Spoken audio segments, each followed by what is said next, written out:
Doing anything that isn't necessary.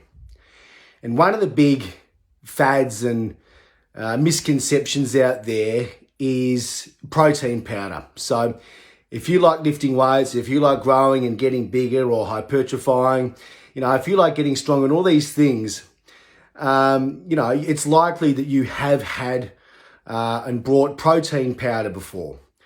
And it's not surprising when every Mr. Olympia or bodybuilding athlete, who wins these big awards, they get sponsored by these protein powders and are seen eating them and whatever. And a lot of people eat them. I mean, a lot of pro bodybuilders eat protein powder, and that's okay. But however, what people don't realize is how protein is synthesized in the body. So the best analogy to use is if I had a cup of water and filled it up, what would happen once that cup got full? Any additional water or protein that I'd be putting into that cup would just spill out. You just piss it out. You often see this. It's the same thing with multivitamins. Multivitamins, I mean, multivitamins are great if, one, your doctor's prescribed you to take a specific multivitamin. But a lot of people take multivitamins and think it's a substitute for a healthy diet, and it's actually not.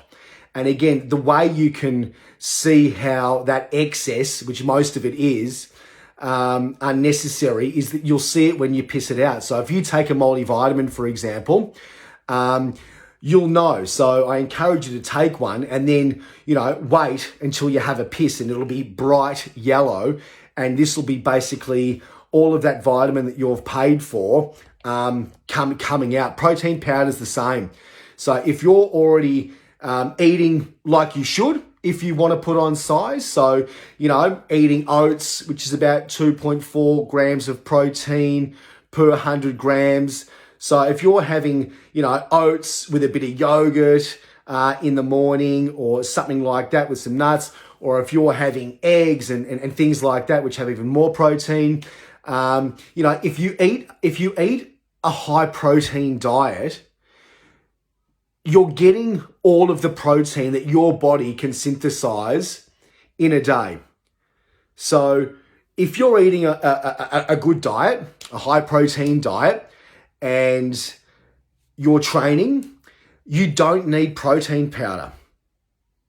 You piss in fact, all of it out, really. It's actually something you actually don't need in order to grow and get bigger.